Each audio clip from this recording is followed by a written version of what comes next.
All right. I think we're live. Mic check 1 2 1 2. Mic check 1 2 1 2. If anyone in the chat can hear me, just push 1.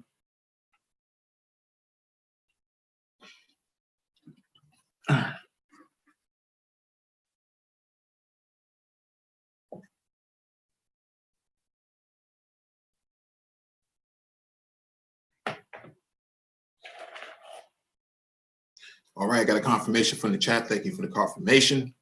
Welcome back to the Black Brain Trust. This is episode 437, Black Tech Talk. Please hit the like button as you come in, share the video if possible.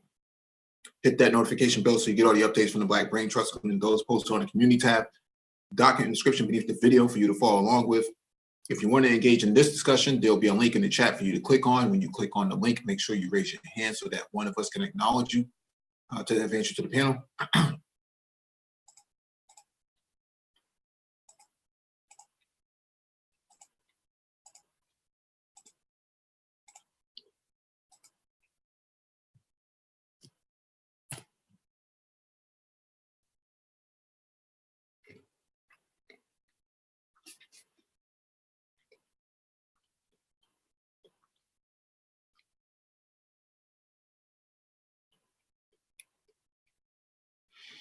Let me give a shout out to people who are already first to the chat. TD Hip Hop Media, peace to you. Aqua Techie, good evening to you. Faber, good evening. Rain and Woman, good evening to you. Kenny Kojo, salute to you.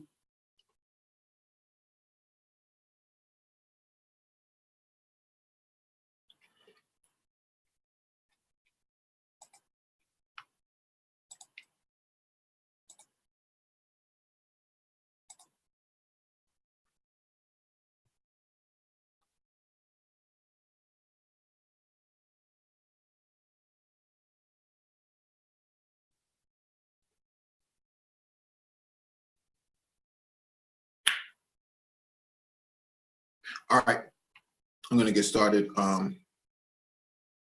Tonight's discussion is about IoT and smart cities.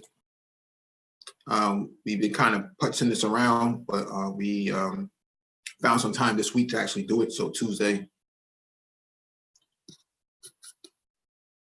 gives us some opportunities to talk about this. So what are we talking about here? Smart cities, and why is this important? The importance of smart cities is because this is a part of 4IDR or IDR4, Fourth Industrial Revolution.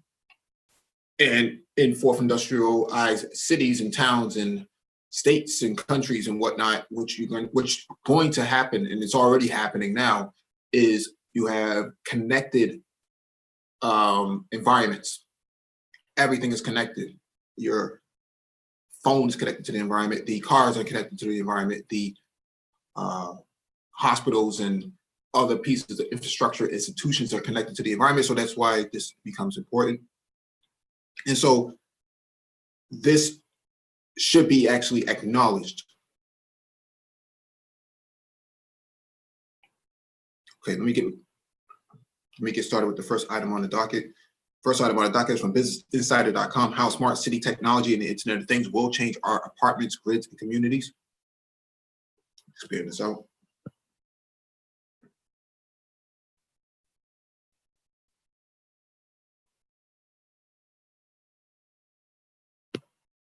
Oops. All right, let's clear this out. All right, people continue to flock to cities for several reasons, such as employment opportunities, lifestyle, and more. The latest U.S. Census Bureau data show that all but one of the 20 largest cities in the U.S. experienced population growth last year.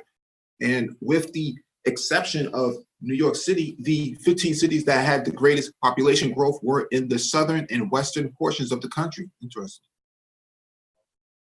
As this migration continues, cities will need to become more efficient in order to keep up with the surge of population. Thus, smart cities will start to become the norm in the major metropolitan areas of the world. So what is a smart city? Smart cities use Internet of Things, IoT devices such as connected sensors, lights, and meters to collect and analyze data. The cities then use this data to improve infrastructure, public utilities, and services, and more. Below, we've outlined how smart cities provide a more efficient and higher quality lifestyle for their residents and the methods they use to reach these goals. Smart architecture and infrastructure. Building managers throughout the world are more frequently looking to incorporate IoT devices and solutions into their infrastructures in order to reduce costs and improve the quality of their buildings. A recent survey from Daintree Networks found that almost 60% of building managers in the US are familiar with the IoT. And 43% believe the IoT would shape how they operate their buildings in the next 2 to 3 years. One area with massive potential for improvement is in lighting, as building managers could switch to LED bulbs in order to save money and energy. Another area is elevators. Where the need for greater efficiency is shocking, IBM noted that in 2010, people in New York City waited a total of 22 and a half years for elevators. As a result, Allied Market Research expects the smart elevator market to nearly double from $12 billion in 2015 to $23 billion in 2020. That's this year. Arguably, the greatest implementation of smart architecture and infrastructure is smart grids, which help tremendously with resource conservation. The European Commission expects that 72% of consumers in the European Union will have smart electricity meters installed in their homes by 2020, and 40% will have a smart gas meter. So the meters will have some form of intellectual capacity where they can pump data to their service provider and actually help people save money on their utilities. Amsterdam, for example, has been experimenting with offering home energy storage units and solar panels for households that are connected to the city's smart grid. These batteries help lower stress on the grid at peak hours by allowing residents to store energy during off-peak hours. The solar panels also let residents sell spare energy from the panels back to the grid. So it's a quid pro quo. So basically, what's happening here is that the energy that you're not using, you get to sell it back to the city, basically a parcel or service.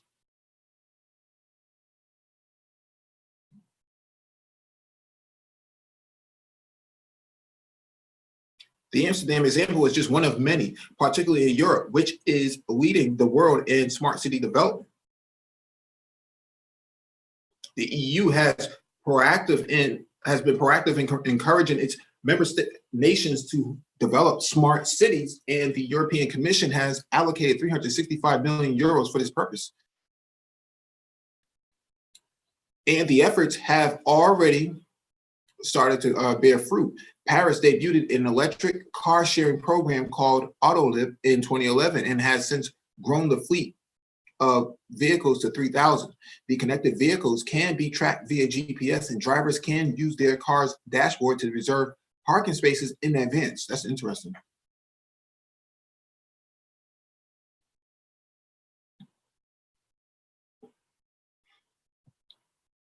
London announced earlier this year that it would begin tests on a smart parking project that would allow drivers to quickly locate parking spaces and remove the need for lengthy searches for an open spot. This in turn would alleviate urban traffic congestion. The UK capital also plans to test electric car and bike sharing programs. Meanwhile, Copenhagen has started using sensors to monitor the city's bike traffic in real time, which provides valuable data on improving bike routes in the city. This is crucial as more than 40% of the city's residents commute by bike each day. North America has lagged behind, even though it is the most urbanized region in the world, with more than 80% of its population in urban centers. Still, there are plenty of smart city projects up and running in these nations, specifically with regard to public safety and traffic. New York City has tested gunshot detection technology in police precincts in Brooklyn and the Bronx, and the mayor wants to expand this testing around the city. Camden, New Jersey has implemented similar tech. So what they're talking about is the shot spotter. This was used in Iraq back in the Operation Iraqi Freedom, where the U.S. military was taking sniper rounds from a long distance, and they couldn't figure out where these sniper rounds were coming from. And so they used something called a shot spotter that actually picked up the gunshot and told them the location where it was. So this is being implemented in urban centers. New York City also piloted a connected car program in 2015 with the goal of learning where drivers make frequent hard brakes or sharp turns because of traffic. Officials could then use this data to improve road conditions and alleviate traffic. Finally, San Diego has started using cameras built into connected streetlights to monitor pedestrian traffic and reroute cars during peak hours to avoid pedestrian accidents and alleviate congestion. I wonder how they were able to do this, because my understanding is that sometimes that data that's collected could be violating the Fourth Amendment, which is a right to privacy. So I'll be curious to know how they're able to go about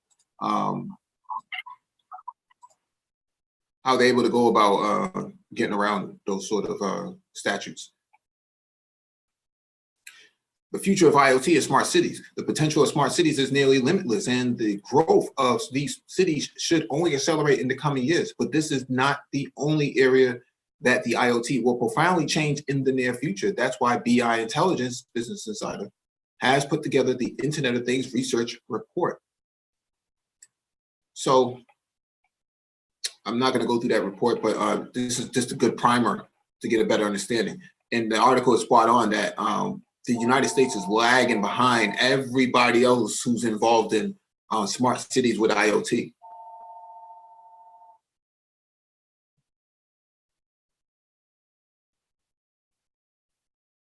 And so becomes important for you to understand about this new emerging technology. We're not talking about just using laptops and iPads anymore. We're talking about bringing connectivity to stationary objects, street furniture, and things like that.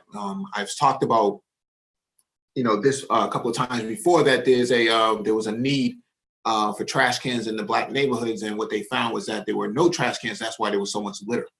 And so they came up with a trash can that had a Wi-Fi connection and a sensor on there with a solar panel on the top of the trash can. And whenever the trash can got filled up, it would send an alert to sanitation to come pick up the trash and haul it off. And so you didn't have trash sitting around in the trash can smelling up the neighborhood because it hasn't been picked up over a week, right? So trash pickup is only once a week. Well, what happens in the summertime when it gets filled up 3 times a day? That's where your IoT connectivity comes into play, sends out alerts, sanitation comes, picks it up, and now they have more frequent trips because they know which trash can go empty. All right, let me get to the next item on the docket. These are areas that I think that Black people can actually get involved in from a technology standpoint, can actually be driving a lot of these initiatives. But the United States is lagging behind. But if you want to improve the Black community, this would be one particular way to do it.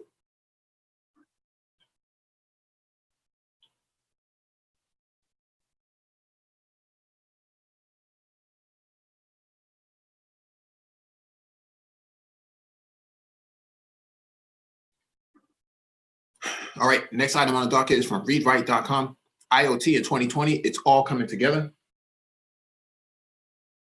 All right, let me spin this out.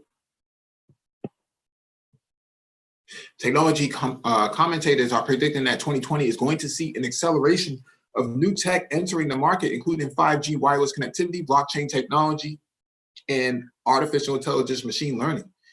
While each of these technologies has its own application, what's more interesting is how they can work together, especially with IoT already moving out of the hype cycle and entering a phase of rapid growth. here is IoT in 2020 and how it's all coming together.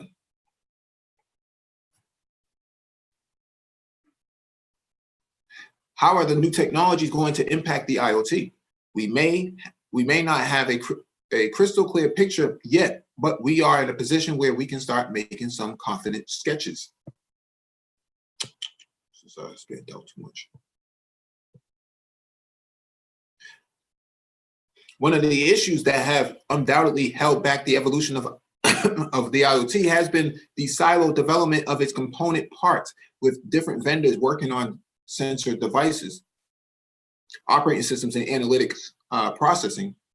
It has been like trying to make a recognizable picture by fitting together several different jigsaw puzzles. The puzzle is now changing due to the foresight of companies that are developing full stack IoT platforms. These platforms can integrate with multiple different vendors, perform data analysis, and then output to the cloud or wherever back-end processes are to be applied. The technology is bringing into reality the edge computing concept that will be vital for self-driving cars and smart surveillance systems, which need to perform real-time data processing near to the source. So we have a tech talk coming up on Saturday talking about just that. The puzzle is now changing due to the foresight of companies that are developing full stack IoT platforms. These platforms can integrate with multiple different vendors, perform data analysis, and then output to the cloud sorry for rereading that. With Wi-Fi 6 and 5G technology set to land in 2020, massively improving connectivity, another piece of the puzzle fits into place. IoT platforms will also drastically reduce time to market, as IoT developers won't be reinventing the wheel every time they have an innovative concept. They can just plug it into a platform and start testing and iterating. Does this mean that IoT AAS, or IoT as a service, is an imminent possibility whereby businesses could run an entire IoT deployment through an IT services provider? After all, Daniel Newman, writing in Forbes, says there is a clear trend towards an everything as a service model. He may be right, but with 2020 almost upon us, there are still complex challenges in offering end-to-end IT as a service deployments as managed IT services. As Karen Ravendorf, sorry, I'm not going to try to pronounce her name. As Karen, director of Zoho's Web NMS division, said in a recent interview, IoT as a service adoption is still slow due to the inherent challenges in connecting the heterogeneous, unconnected, and the diverse set of devices and varied requirements.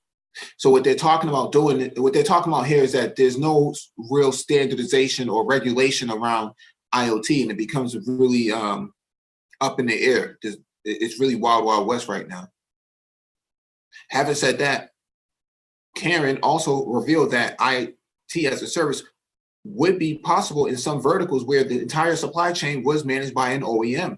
For example, in the automotive industry. This is a very good point, because GM, Ford, Chrysler, they can kind of narrow down their supply chain. Whereas right now, like the article is stating, is that there's so much decentralization in the supply chain aspect. One company makes this, another company makes that, different sensors, different housings and things of that nature. That becomes a problem. So it has to be narrow, and it has to be strict. The IoT is exciting enough, given its ability to collect and analyze vast amounts of data from a network of integrated sensors, but it is what the systems are going to start with, that data that makes things even more fascinating. After all, in IoT, that can only tell you where something is, what state it is in, is not very useful unless it can do something about it. Yeah, so what they're talking about here is that the an IoT that just basically gives off status reports and health reports is not enough. It has to be functional. So it has to do something in the event that something is happening. It has to mitigate.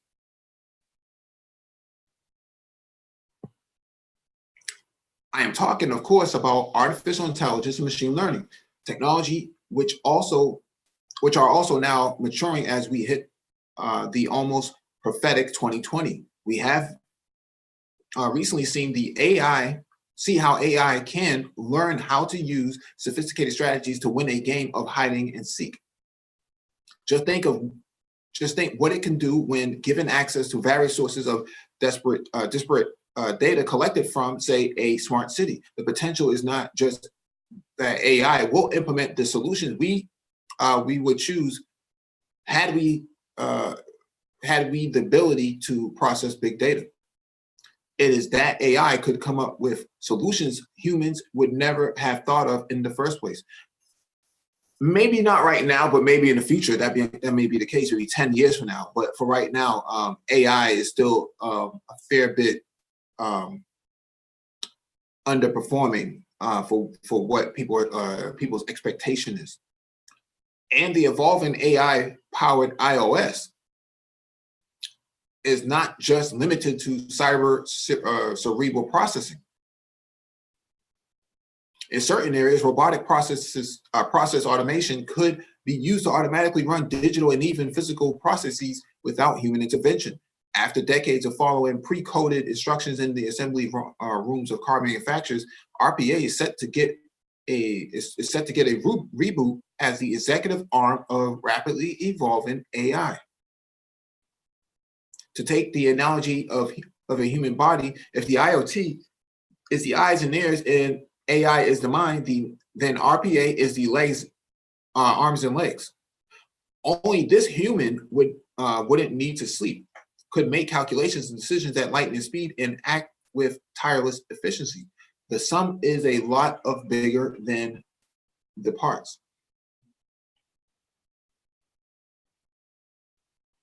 So we've looked at the power of combining the IoT with AI and RPA, but where might AR and VR fit into the picture? So augmented reality and virtual reality are all about creating experiences and adding rich sensory information to computer processes.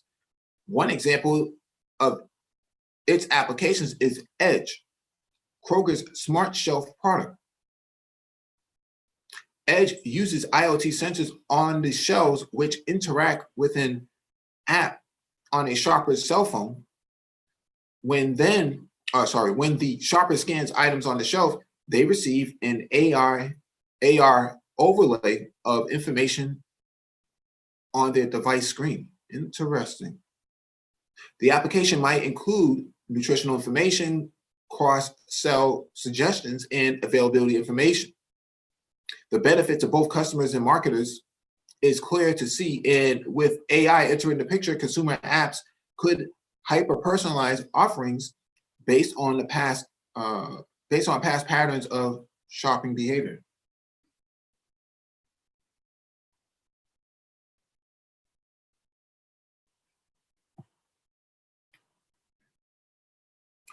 You could have this situation where your printer runs out of ink and sends an alert to your app.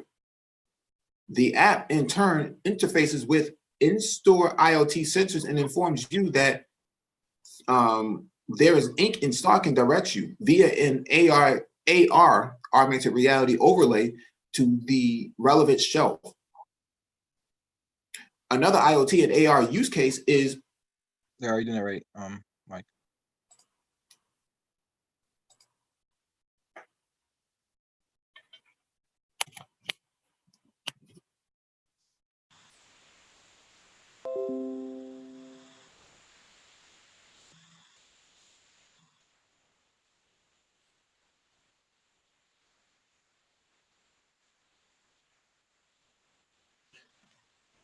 All right, let me continue this again.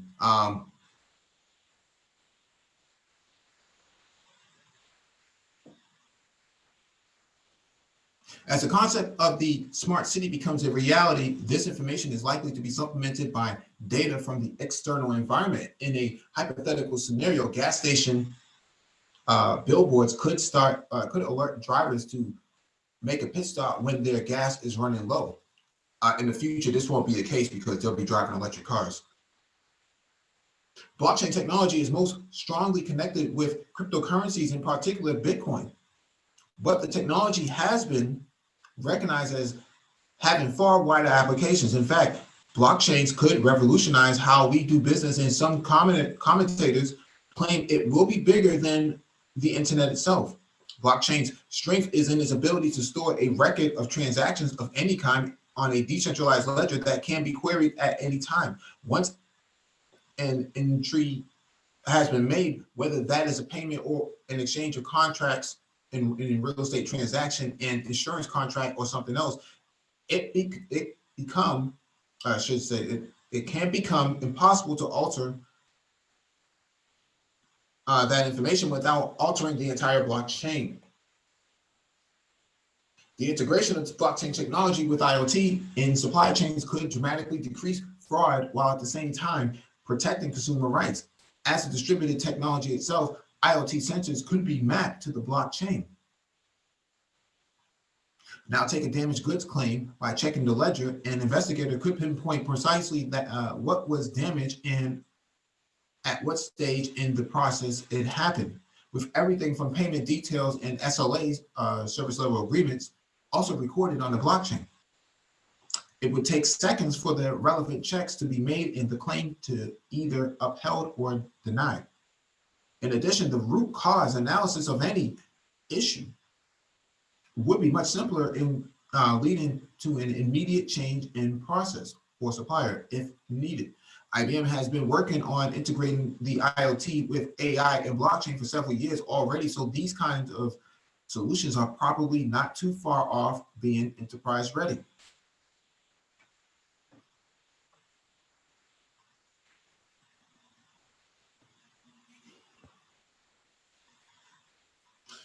From a purely technological angle, these developments are fascinating, but they can also be a source of concern for business owners. How will they be able to adapt to the changes ahead? Will they be able to afford the technology they need? Can they keep their customers' private data secure? Will they have to lay off staff because robots are more efficient? The best advice for businesses, whether their size, is to remain alert to what is happening in their industry and to be ready to adapt to the inevitable changes. Companies with entrenched legacy hardware should seriously consider migrating to the cloud or at least setting up a hybrid network, because whatever changes are afoot are likely to be part or wholly resident in the cloud. As preparation for that, a full data cert audit will be necessary so that all data into, through, and out of the company is tracked. Rather than thinking about laying off staff, a better strategy might be to train IT engineers in these emerging technologies and in cutting edge processes such as agile development and DevOps. So, 2020 is the breakout year of all of this technology coming to fruition. You'll probably see a lot more development happen in maybe end of second quarter, beginning of third quarter. Definitely by fourth quarter, you're going to see a lot of emergence of adoption of the technologies as the year goes on. So I would pay close attention to it. Chaos Rain has his hand raised.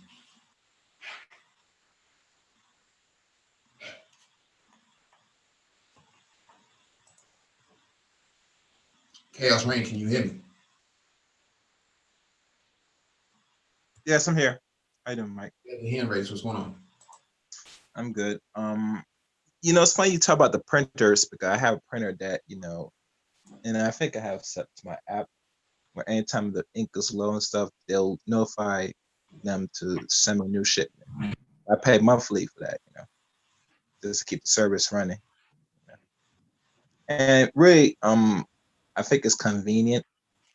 I'm not sure how much if I don't use it or so. I do save some money instead, like say use one shot and then buy the ink separately from the store, because the ink is expensive. Think about it. Printer ink. I have a color printer and a black and white printer that prints both sides. Mm-hmm. So Yeah, they have that for now, and I think they probably expound by it. But that's my only thing I want to bring up. Okay.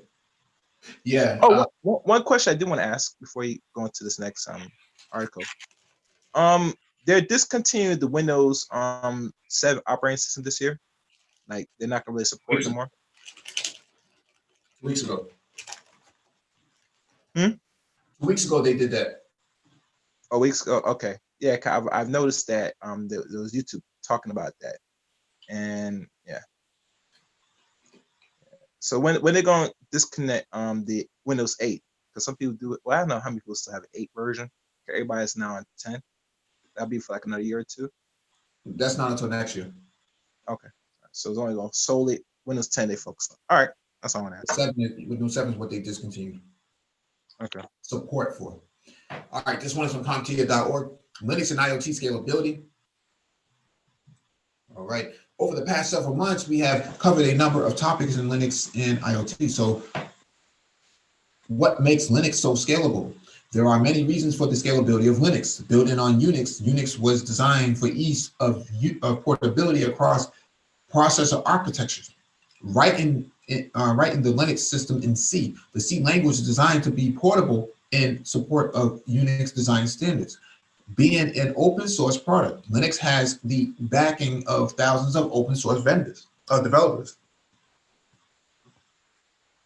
While these are all contributing factors, insight, successful design, and the need for a portable operating system are the most likely reasons for the scalability of Linux. How scalable is Linux?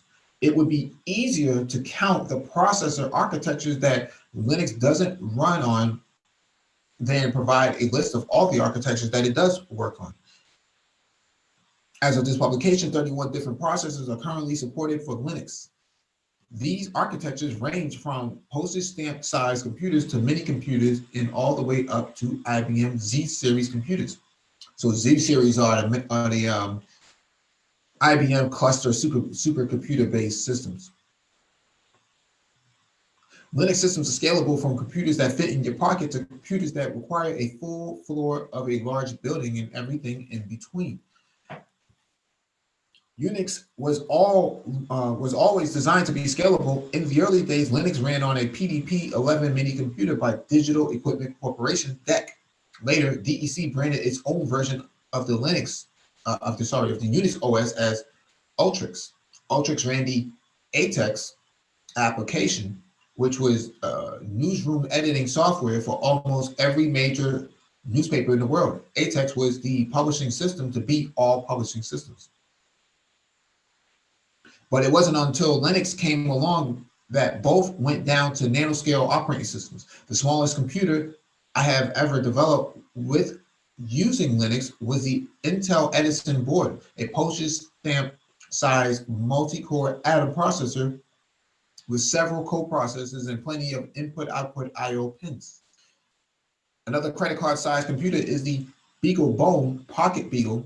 A credit card sized computer has low consumption, plenty of I/O, and high resolution graphics driven by a USB port for power.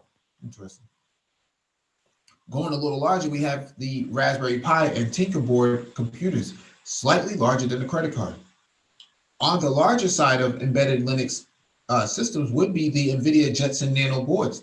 These boards are toted for artificial intelligence applications and have multiple parallel processors for high-speed processing. But today, new Linux systems are emerging that are ARM processor-based servers, rack-mounted or standalone. These systems are high-powered and used for enterprise applications. On the larger side is the IBM Z series mainframe. Linux runs on Z series using the S390X architecture. As scalability has matured and evolved over the years, developing for multiple board types and processor architectures from a single source code has become very easy. Today, adding a new processor architecture is a simple two-step process. The first step is to add the processor architecture in DPKG, as shown below. So sudo dpkg dash dash add architecture, ARM in afinin apt update, so application update.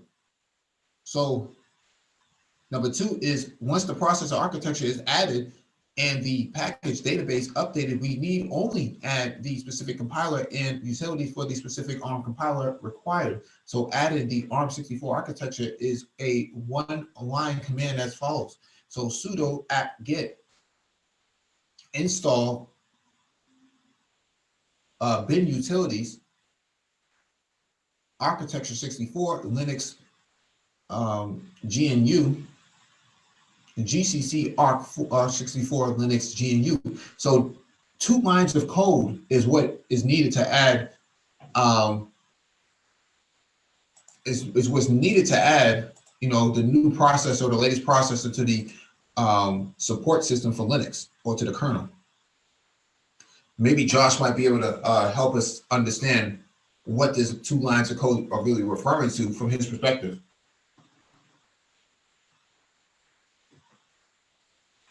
What's going on, y'all? How y'all doing? What's going on, man? Put some volume on your mic. All right, hold on one second. My bad. There we go. You guys can hear me better? Yes, sir. Cool. So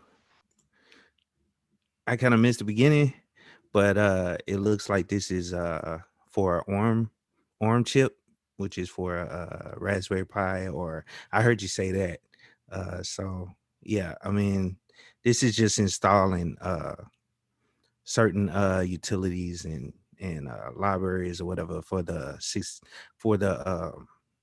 ARM 64-bit architecture. So, and I apologize, I missed kind of the beginning. No, it's cool, man. It's cool. But thanks for explaining that. No problem. If you are using Eclipse or NetBeans integrated development environment IDE, you can add these to your list of targets and compile your projects for multiple architectures at the same time. Building Linux kernels. Once the proper compiler and utilities are installed, building a Linux kernel drivers, and device drivers can be done fairly easy. Linux systems can be built from scratch using Linux from scratch, build root, or Yocto. These products are open source and have default build and make files for building cross-platform targets on a number of host systems. So, Josh, are you familiar with Scratch, build root, or Yocto?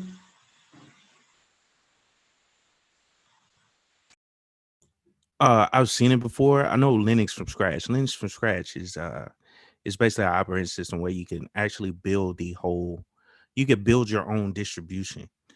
So I mean that's pretty much all I know about it. But because I never actually did it before. I actually never actually built one from scratch. But I mean it's just tools that'll help you actually set up a whole Linux operating system or distribution itself. All right. All right, Linux from scratch. Linux LFS uses scripts to build Linux completely from source code. You have to install the compilers manually using your package manager or other methods such as Git or other scripts. LFS uses the highest degree of experience, but has a steep learning curve if you are not familiar with building Linux from source code. So this is a little bit over the head of some people here, but it's important to understand that Linux will be the driver behind a lot of your IoT, and that's what this article is kind of pointing to. And so building the IoT operating system, you would use one of these various sources such as Linux from scratch or LFS as they call it, and then you can actually customize the distro so that the IoT device is specific to the product itself. A lot of stuff in Linux may not be necessary for that IoT device, so you can cut out a lot of fluff or lines of code for that matter. You may not need Bluetooth or not Bluetooth, SCSI connectivity in an IoT device because it's not connected into any physical storage. So you can cut all those lines of code right out of it. Yeah, you're exactly right, Mike. I mean, you can cut out different ports. You can add to it however you want to. It's all dependent on what you're trying to build the distribution for, and you can, kind of tailor it specifically to the type of device that you're trying to put it on. Because I don't know if you said that in his meeting, but the Linux is a free and open source operating system, so anybody can actually look at the source code. They can compile it from scratch, just like this article is saying, and set up your own distribution, so to speak. And I also seen it talk about package managers. You can set up your own repositories for people to actually connect to it, or for your application to connect to, in order to add specific applications that are needed for that distribution or for that device that you're putting it on. So just wanted to add that. All right. Thank you for that. Let me jump to the next item on the docket.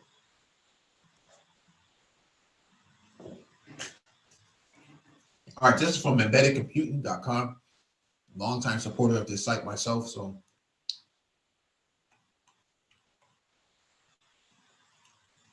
let me expand this out.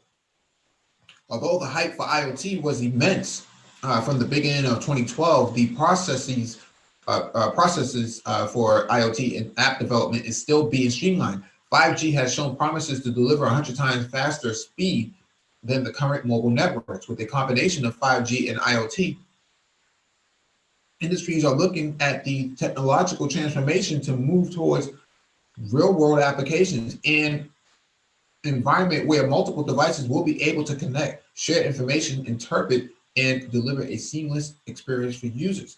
Here are the top 10 things one should expect as 5G and IoT are coming to our homes, buildings, streets, malls, offices, and even space too. 5G speeds and 5G networks. Let me explain this out. A fundamental point for bringing these technologies together is to bring that infrastructure for connecting machines and helping them to communicate, share information, analyze, and make decisions. 5G brings the highest speed for devices to share data and information. For real-time application, low latency is one of the main prerequisites. And this new age 5G-enabled IT architecture will offer them to connect multiple real-time environments and triggering a user-based reaction within seconds. Large-scale automation. With high-range network empowerment, businesses can automate their operations, sending upgrades to the whole city network without having any adverse effect on system performance. There may be vehicles, cities, industries, factories, buildings, or any set of protocols specific to any industry. Without IoT app development, these devices can be easily controlled remotely from your smartphones, wearable devices, tablets, and desktops. So IoT app development, so we're talking about using Python. We just talked about Linux. Open source technologies play a significant role in IoT. So you're going to have to pay attention if you want to get into this sort of market. This is the new desktop support. This is the new help desk now. Combining two major technologies of 5G and IoT has helped us envision dreams of building smart city networks, integrating applications and services with analytics and artificial intelligence to bring more optimized prediction for assessing events in the future, such as real-time notifications for real-time activities and managing traffic, parking locations, avoiding congestion, saving time, lowering pollution, and enhancing security altogether. In a nutshell, that's what a smart city is all about. Connectivity. Everything that's stationary will be connected at some point. Whether it's legacy-based that connects to an IoT device that then provides it connectivity, or new devices that are fully built from the ground up to be connected. Smart homes, especially for the home, We might see a new era of personalization with optimized power grids, automated grocery lists, tracking electronic devices, and streamlining favorite entertainment from anywhere. Any theft or break event will provide real-time notifications with IoT mobile app development, connecting your smartphones with all home devices. So Keep It Techie is actually against having things in your house connected to the network. That should not, that's not beneficial. Yeah, I actually am against it, and that's all. It's kind of a personal thing because I like to try to hold on to my privacy as much as possible. I mean, all these devices that we use on a day-to-day basis, I mean, it tracks your location. I mean, I don't feel that these corporations um should be able to get all this information on you and just use it to make money. That's why I remember you was talking. You went over an article a while back. It was dealing with our personal data. Actually, uh, we can actually opt to sell it if we want to, if we choose to, and so I totally agree with that article. Um, it's just I don't like how they're just grabbing it without most people's knowledge. Being that most of these apps that you install on your phone, most people just click okay, okay, okay. But they pulling your information for advertisement purposes and they reselling your data uh, and making money off of you. And so I just don't agree with that. You know what I'm saying? I mean, I should get a piece of the pie as well. You know what I'm saying? And also, I mean, it's just becoming too invasive, in Right. my opinion. So that's just my opinions on it. Right. What Josh is referring to is monetization of personal data. So your personal data belongs to you, and and no company should be able to extract that data that's sensitive to you and monetize it for themselves without cutting a check to you. So you may see in the future, especially with the exploitation of Africans, you may see data reparations because they're getting their data siphoned from them, and actually companies are making money off of it every opportunity.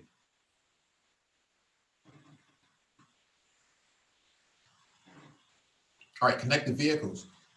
And 5G capabilities, a large IoT system may allow autonomous vehicles transferring products or humans to perform real-time tracking, monitoring, and data analysis to check performances. Automated repair facilities will evaluate a thorough check of devices for proper maintenance, lowering chances of accidents. Self-driving vehicles have shown promising results in the early stage of testing, although a few infrastructure fallouts exist. So what they're talking about now is autonomous vehicles or vehicles themselves being connected. I had a Cadillac a few weeks ago, a brand new one, and it had 4G built into it. Really, really interesting.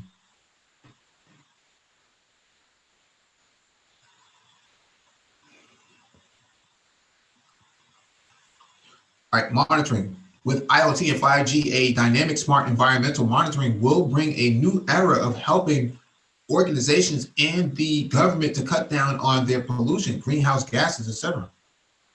Farmers can monitor and analyze their livestock, crops, and machinery with remote locations, chips, and sophisticated drones efficiently. Security and surveillance-based sensor will be enhanced further with interconnected devices offering impenetrable security for banks and other financial institutions.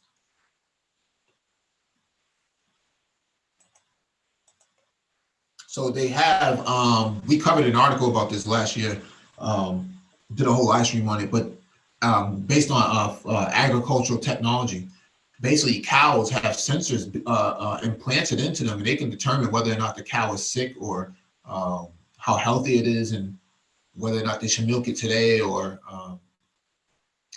whether or not they should slaughter it. They've basically made farm animals in the farm itself smart through IoT. Same thing with milking. The milking, used to have human beings milking the cow. Now they have IoT-based machines that can actually milk the cow automatically and bottle all the milk up for you. and actually put the label on there and then ship it out just as soon as possible. And you can track all that stuff in real time from start to finish. Yeah, it's crazy, man. That machine, like I seen a video on it. So the cow, has that tag or whatever on them, the milking cows, and they could just go whenever they want to go. They leave it up to the animal to actually go into the machine and actually get milked. Is a crazy process the way they have it. And yeah, I don't know, it's just crazy. Mm-hmm. Yeah. Chaos Rain, do you have anything you want to add?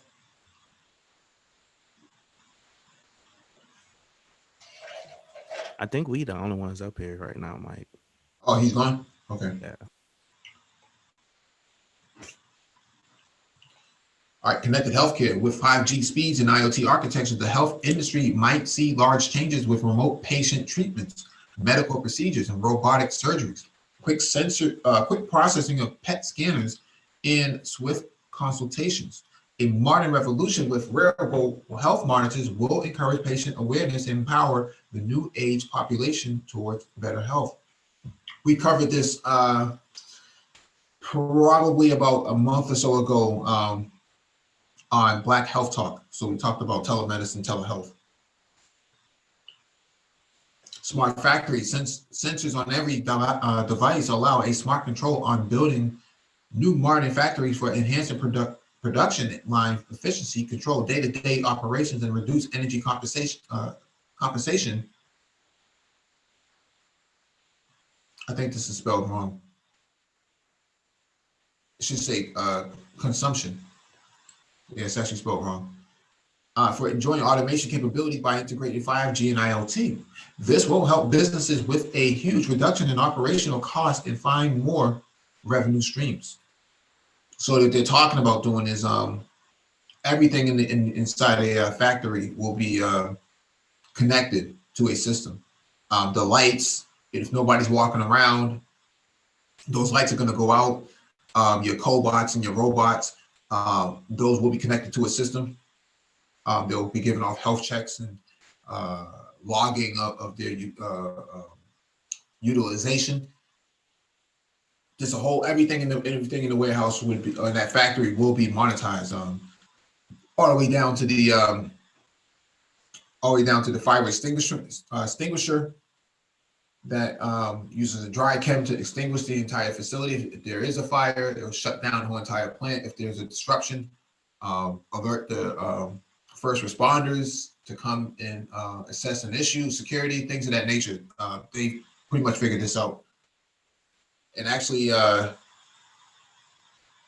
Economic Forum, Davos, today was actually discussing this very thing this morning. I find that interesting.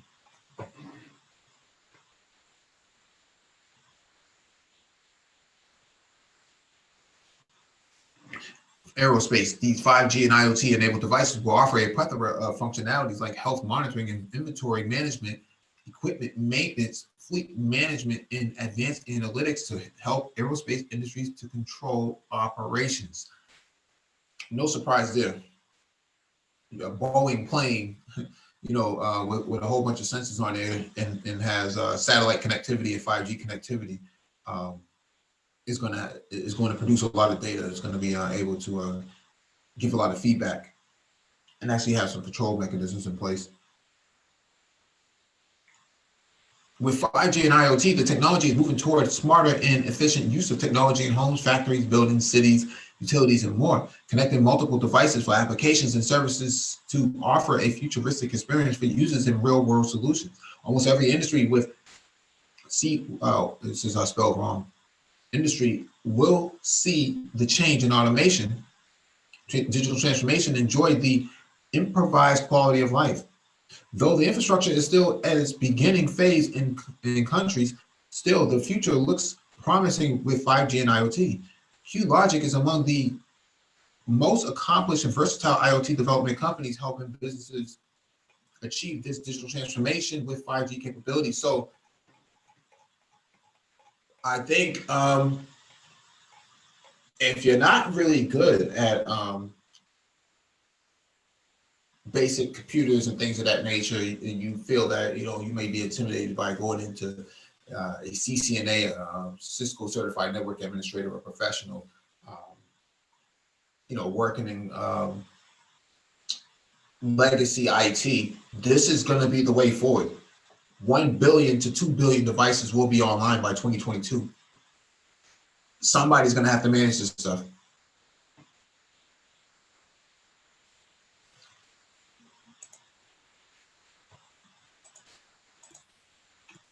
All right, let me jump to this next one. And just to add to that, right fast before you bring up the other one,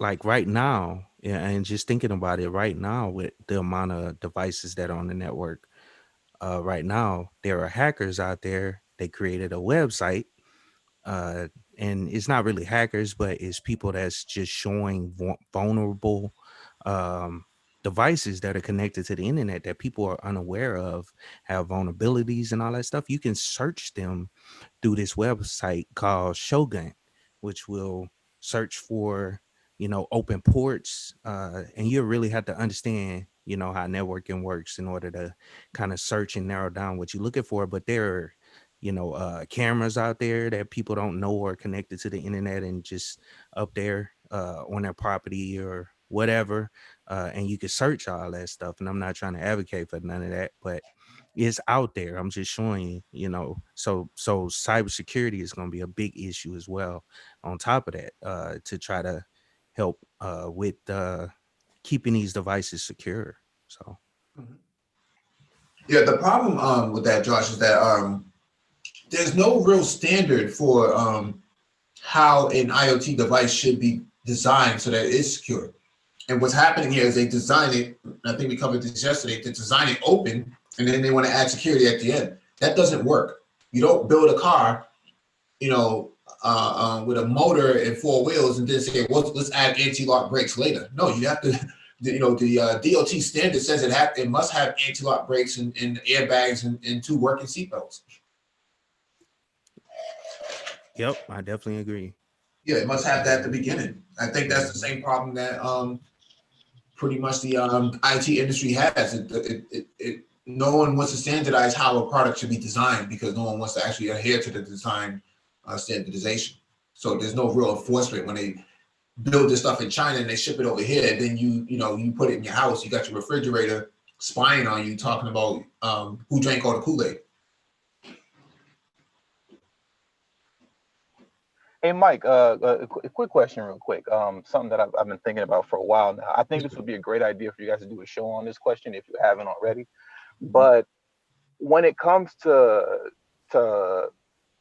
getting into the industry of tech, right, and learning how to program or anything, even if you're just trying to get a CompTIA certification, why is it that from what I've read and come across that it's really hard for people to relearn a new skill? You get what I'm saying? Like if you've been doing construction for the past 20 years, and now you're saying, oh, let me learn how to program. I heard that like the turnaround rate on that is like really low. Like the actual retraining of people is just, I don't want to say it's not doable, but it's a struggle. It's almost like everything that we talk about now as it pertains to who's going to be the creators of this. It's the youth. It's people like my 5-year-old son. You know what I mean? When they get older, it's not going to be us per se that are in our 30s and 40s and just getting into it. You get what I'm saying? Well, I think, and I might have a difference of opinion with Josh because Josh has come from a different background as well. I think what happens here is that blue collar people, labor force people, are not forced to actually think on their feet, right? They're given a set of procedures for their manual labor, and then that's all they stick to, right? So it becomes repetitive. But those repetitive tasks that they've been working the last few presidential cycles can now be condensed into a few lines of code. That's hard for them to adapt to. It's easier to take a person who probably has been writing code and give them a shovel and let them go work on a construction site than it would be for a person from a construction site to actually go back and write the code, because like we were talking about last night is the algebraic issue, right? You can't write code cleanly unless you understand algebra. You can probably put some lines of code and put some, some trash in there, but the old saying is garbage in, garbage out. And so if your code is garbage, then you're going to get garbage output as well. And so what happens with a lot of these, the upskilling of some of these blue collar people is that it's hard for them to to fathom a lot of what goes into the upskilling process, because what they're doing labor-wise, manual labor-wise, is the best that they can actually do. And I hate to say things like that, but that's the best that they were able to do. And so they become obsolete really quickly. And so there may be some other areas, like let's say, for example, a master electrician. Master electrician is probably never going to go out of business, but if he wants to upskill himself, he may be able to take a one-day course on laying down fiber or laying down access points, 5G. That won't be that much of a difference for him, because or that person, because they've already been working with the fundamentals the whole entire time. So it was just about adding on that fiber element, or adding on those access points, civilian access points and municipal access points and things of that nature. That won't be that difficult for them. That's why a lot of your Comcast, AT&T, Verizon type of contractors, they usually have some form of carpentry or electrical master electrician background or journeyman background. So they've been able to upskill in a few days in transition. Whereas somebody who's been putting on dashboards in a factory at GM or something like that, hard for them to transition, because they never had to actually be challenged in that area. And so they became obsolete. So it's almost like, it's almost like you can say, like, if you've been doing like a kind of rudimentary task, like you said, just putting dashboards on a car over and over and over again for 20 years. It's almost like there's like an aspect of your brain that kind of goes dead, like the thinking portion. You know what I mean? Like if you're being challenged. Right. It depends on your age too. It might be easier to train a 18 to 24-year-old to adapt to another skill set than it would be for a 40 to 50-year-old. Ageism is still a problem in the IT industry. If you're 44, or if you're over 40 years old and you've been laid off, you may be laid off for quite some time unless you upskill yourself into something different. People who were working, some of these menial tasks, IT jobs, got replaced really quickly when automation came in. It's interesting because I have read about that as well, concerning tech companies. Where what I'm trying to say is that a lot of tech companies, well, I shouldn't say a lot, but there are some tech companies out there that they're not looking to hire you. Like if you're like 35 and up, like even with your certs, or let's say with your degree, maybe you're a late bloomer going to college, you're doing your thing and you got your degree. They're not really interested. They want you starting in your late teens, early 20s, and from that point on. Is that correct? Yeah, I would say so. Maybe Josh might have a different opinion. Yeah, I've seen that. I've seen that as well. I mean, a lot of times they look at it like you're, especially, let's say you've been programming JavaScript for 6 or 7 years or 8 years or whatever. And they'll rather hire somebody, let's say a new programming language that you don't know. Let's say it's Python or something. You only know JavaScript. They'll rather hire someone younger, and that way, I don't know. The learning would be easier for them to actually get into Python versus somebody transitioning over, so to speak. And I'm using that as example. A lot of programming languages are pretty similar. So, the way it works as far as like, it's just the syntax is different. So, I mean, that may have been a bad example, but I have seen positions where they'll rather go with a younger person versus somebody, because they look at it like they're kind of set in their ways, so to speak, on how they do things. And if they want to I don't know, freshen it up, I guess. That's Well, what I look at it. it depends on how the upskilling is delivered, right?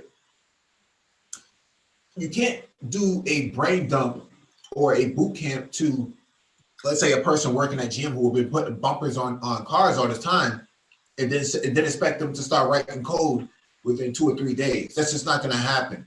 That takes a little bit of a long process, right? That takes at least a year and a half to transition somebody like that. Now, like I use the example of the master electrician or the journeyman electrician.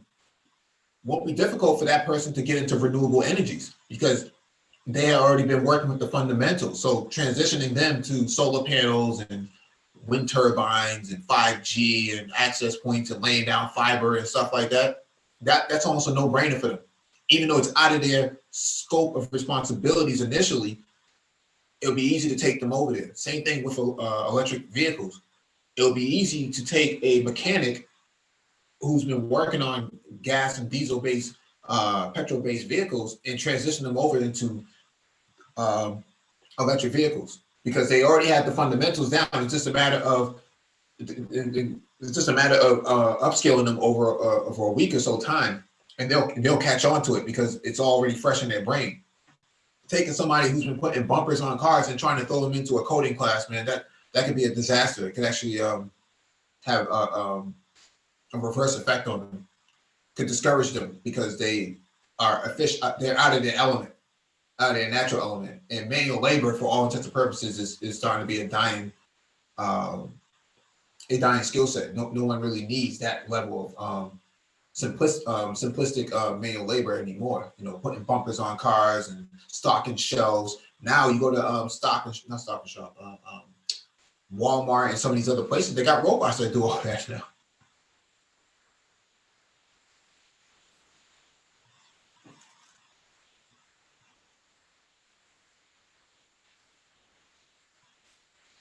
All right, let me jump to this last item on the docket. This is from 150sec.com. IoT inches closer to even more connected future in 2020. The Internet of Things has already bridged the gap between people and devices. The transfer of data without human contact has established a connectivity like never known before. Even more impressive, the next decade is set to see greater expansion of IoT.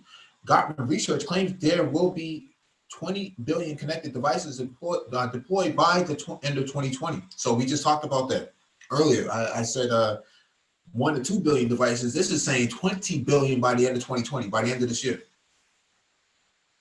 In comparison, a mere 4.9 million connected devices existed in 2015. The phenomenal rate of growth is set to continue, meaning that it will be practically impossible for ordinary people to not be touched by this technology in some way or other. The belief is that there will be increased widespread deployed devices resulting in smarter cities, improved standardization, and a greater pairing of AI and IoT.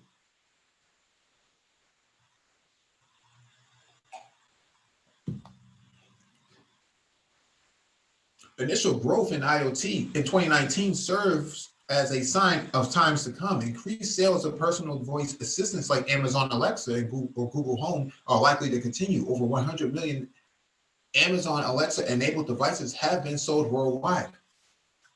The voice assistant now supports 15 languages in 80 countries. In fact, Amazon's product was so successful, the tech company is now rolling out a version for the car. Interesting. A smart city is an urban space that incorporates IoT to collect data and to improve local resources and services. According to McKinsey research, the smart city industry is expected to reach a market value of $400 billion in 2020. So there's a lot of money being pumped into this.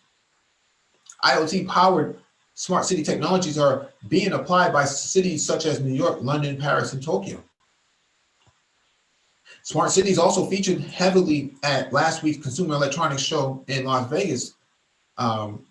Dutch startup Lightwell showcased a smart city invention of lamp posts with 5G antennas. air quality sensors in electric vehicle charging stations. So that's the sort of what we call micro infrastructure and medium infrastructure development. This is the sort of stuff that pays big dividends in the long run because cities and states want to contract this stuff out because they can't always do it themselves. So there's an opportunity for Black people to get involved in this.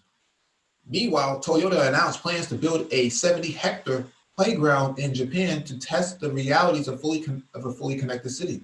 The objective of the project is to obtain real-world feedback about sensors and their abilities to enhance life for residents.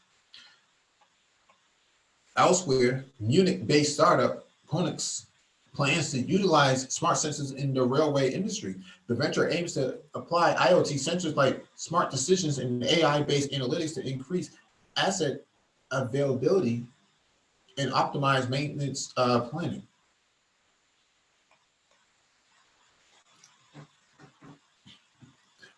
Standardization. One of the roadblocks in the growth of IoT in recent years has been market fragmentation. The emergence of new technological sector resulted in a disagreement around standardization.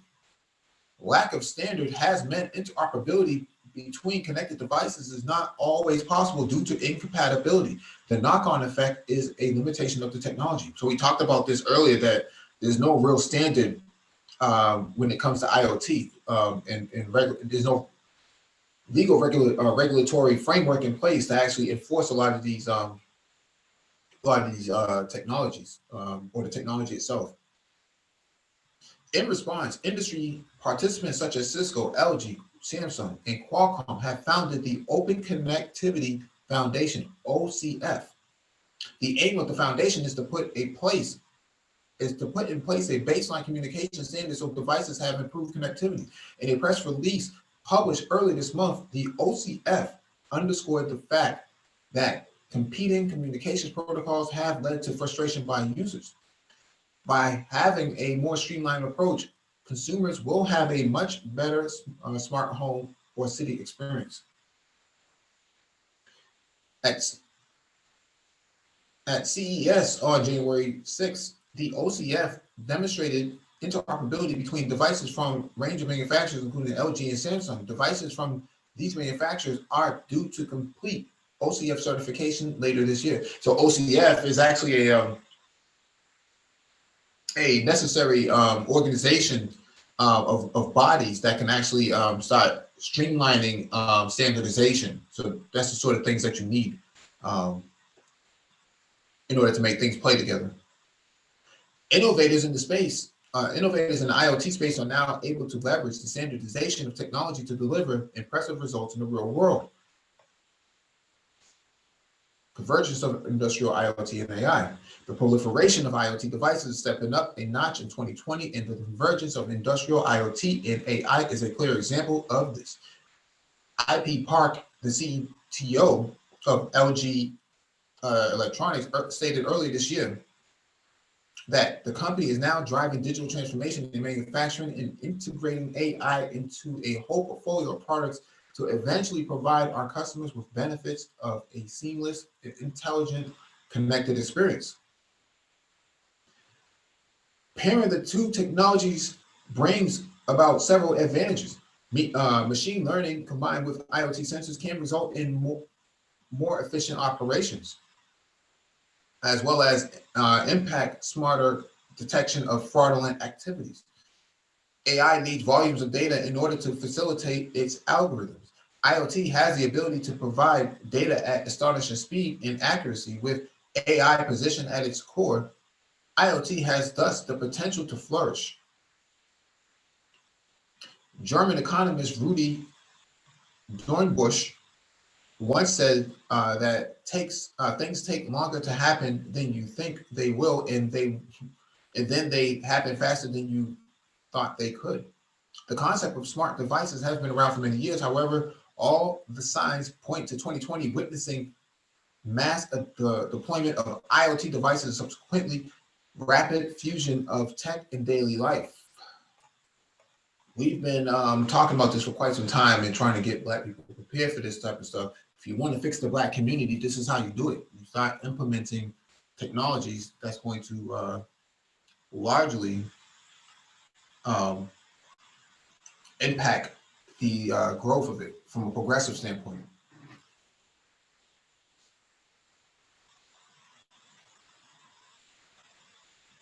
Let me go to the chat, see what people are talking about.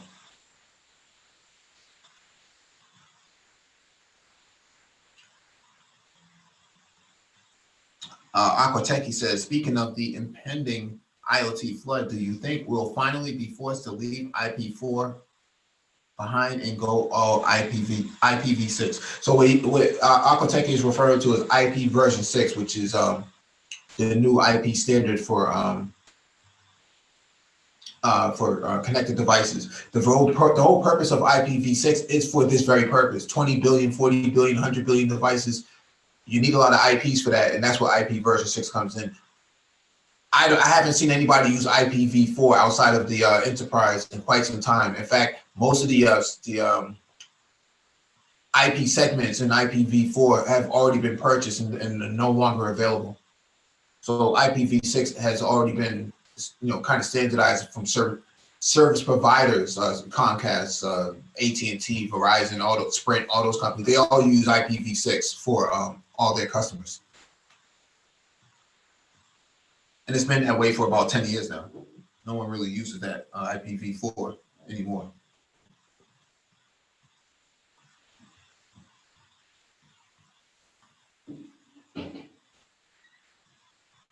Judge Zilla says, then you have to look for support sectors opportunities.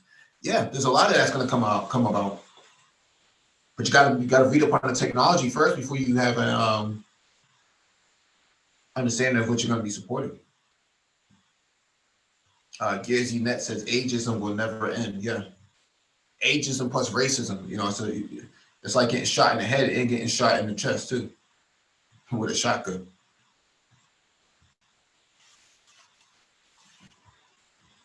Jibba Jabber asks a question. The over 40 person should find a niche in tech that can build on their current or adaptable skill set. Yeah, I would say so.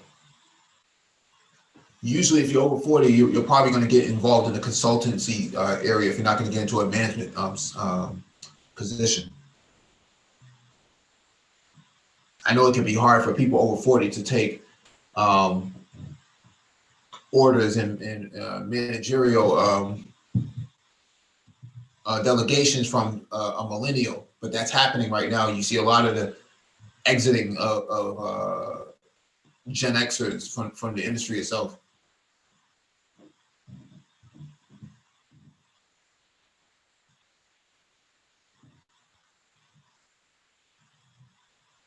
Yeah, there's plenty of areas to get involved in. Consultancy is a big thing, but this IoT craze is actually going to be the moneymaker for a lot of Black people. How do you improve the Black community? You improve it by creating transformation processes in place. All of your public schools, your libraries, your neighborhoods. Putting automated trash cans in there, having automated pickups for them. Instead of having trash on the ground, smart, billboards and stuff like that, where you can actually monetize these type of things and actually reinvest that sort of money back into the community itself. Smart traffic lights, traffic lights that don't have people sitting around because they're broken or mismanaged. People waiting at traffic light for 5 to 7 minutes. Cars pumping out lots of CO2. Poison into the neighborhood, and who will be more impacted by this? Well, pregnant Black women will be more impacted by this because they're intaking a lot of those fumes as they sit in that neighborhood.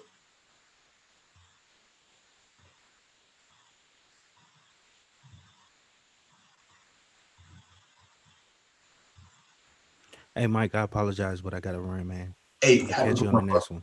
Hey, have a good one. You too. Yes, sir. Let me see. Dion Alexander asks, can you speak on how IOTA is going to play a part in this? Yeah, IOTA is going to play a part from a blockchain standpoint of how you connect some of these IoT devices from a smart city standpoint.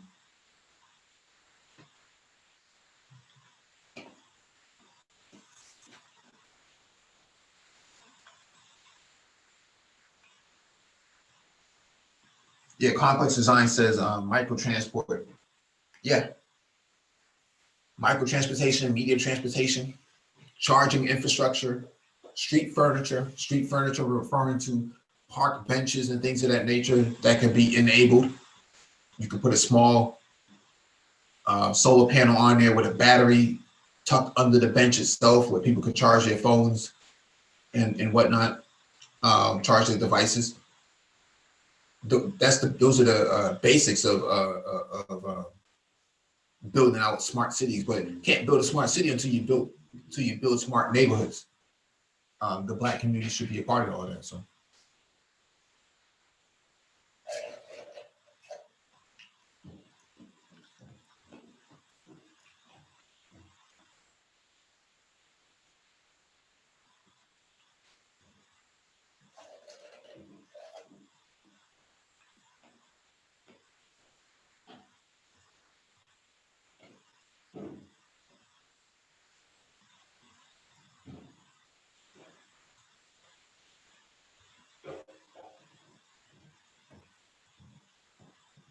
Let me see what else is being said here. Oh, let me read that article that Thai City sent.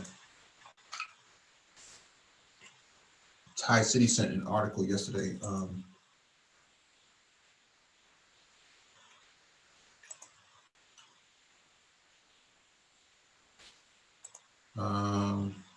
Where is this article?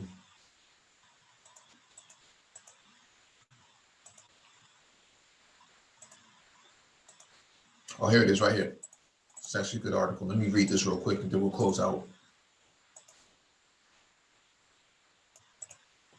All right, this is from DallasNews.com. Here's why police in Dallas-Fort Worth are partnering with doorbell camera company Ring despite privacy concerns.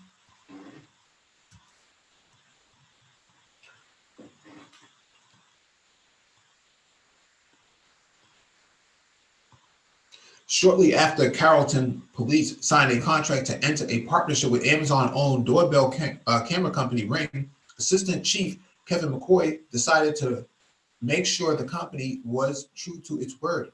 The department was investigating a homicide toward the end of May 2018, and detectives hoped to access videos recorded by a Ring doorbell camera at the victim's home.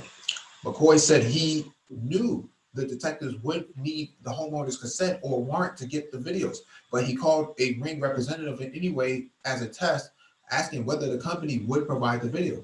He got the answer he had expected and hoped to get no. They did exactly what they said they were going to do. There's no back door to get information from them, McCoy said. They stuck specifically to the legal contract as it was. Ring has drawn a scrutiny from privacy advocates over its partnership with law enforcement. Last week, the company released a list of more than 400 agencies it had partnered with, deepening some people's concerns about surveillance. Police departments that partner with Ring get access to its social media app, Neighbors, though the app, they can, through the app, they can request video footage from residents who have Ring devices. Dallas and Fort Worth police are among the more than two dozen agencies in North Texas that have partnered with Ring.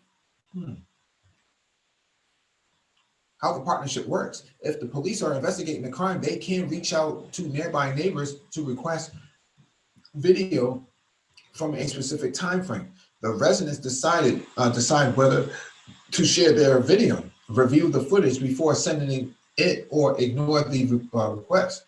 Authorities and neighbors are also can communicate directly with each other on the Neighbors app.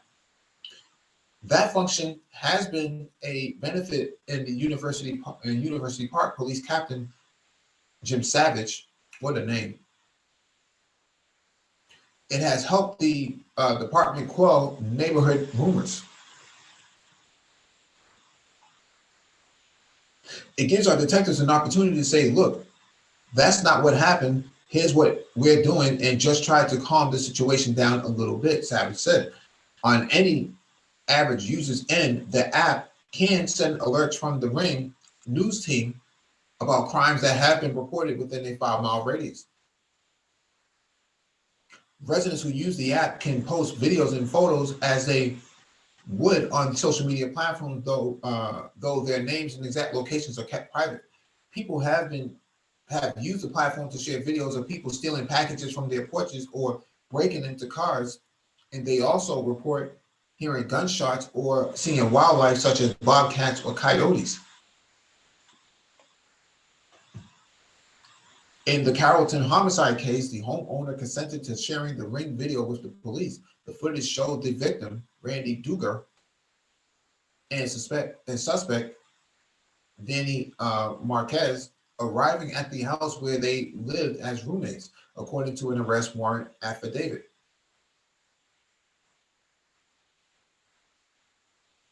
Later, the Ring footage captured Aaron Marquez leaving the house about 40 minutes before the fire department arrived and found Dugar's body, police wrote in the affidavit. Marquez was charged with murder and has a trial date in November. Fort Worth police spokesman, Officer Buddy Calzada, said Ring footage has helped the department catch suspects in many types of cases. Last week, the department released Ring footage of someone swiping a package. That's one type of case in which the footage has been particularly helpful. Just the presence of the doorbell camera can deter thefts, Calzada said. We've seen it in many cases, we've seen it in cases where where they actually looked at the camera and covered their face after the fact. He said they don't take the package because they don't want to be caught. Let me just play this video real quick.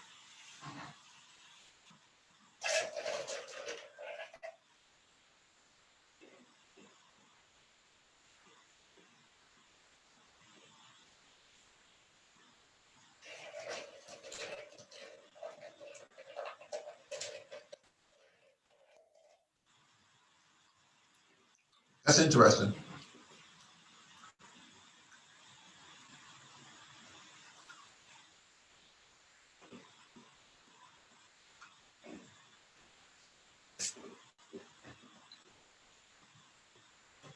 Police departments across North Texas say the neighbor's portal makes a routine part of police investigations more efficient.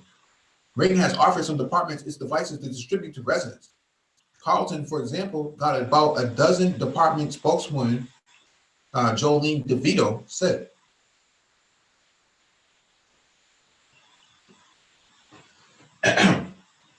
Last week, the department gave a camera to a woman who has been the victim of identity theft, DeVito said. The packages she didn't order had been arriving at her home and quickly taken off her porch.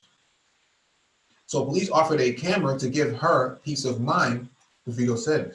Safer Dallas, Better Dallas, a crime reduction organization, received cameras from Ring that have been raffled off by the police department, the Dallas Police Department at community events, Police Major Elaine Page said.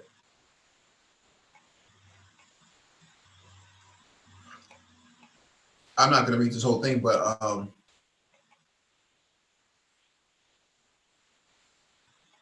I think what's important to understand is that there used to be something called Neighborhood Watch back in the 70s and 80s. And you used to see people with these signs on their doors that said Neighborhood Watch or part of Neighborhood Watch or something like that. And so because of that, you had people who were basically informants for the police for all intents and purposes.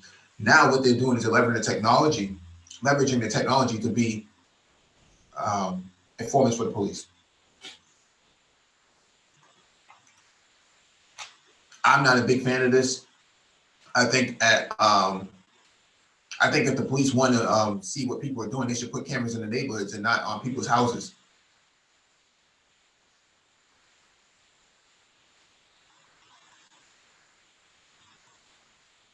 You know, why should you do the police's job when the police should be able to do their own job? They have their own budget. Why would they spend it on Ring devices that have poor camera quality? Why don't they actually go out there and put up some high-powered flare cameras on the street lamps and street poles and see who's roaming around the neighborhood that way? I mean, you're turning people's houses into basically satellites. I'm not a big fan of that at all.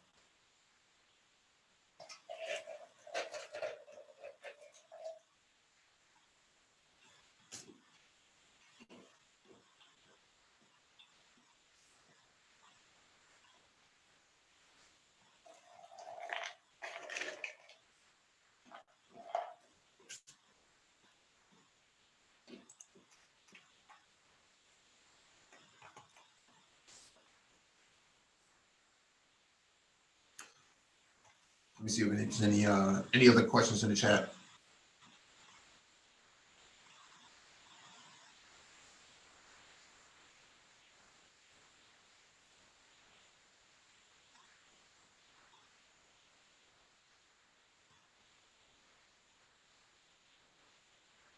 Oh, let me go to Johnny Blaze. Johnny Blaze asked a question. Can anyone speak on entrepreneur.com training courses?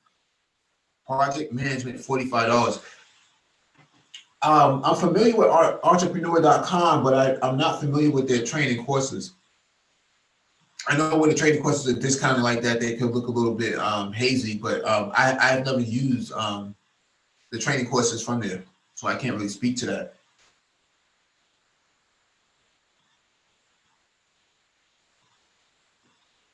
It might very well be something to try out, Johnny Blaze.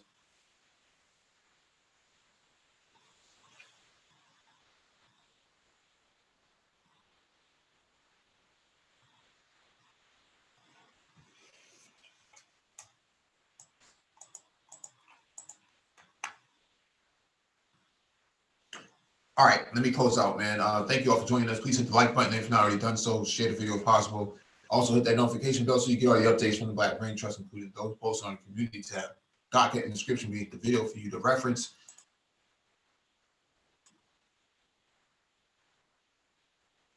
All right, shalom, everyone.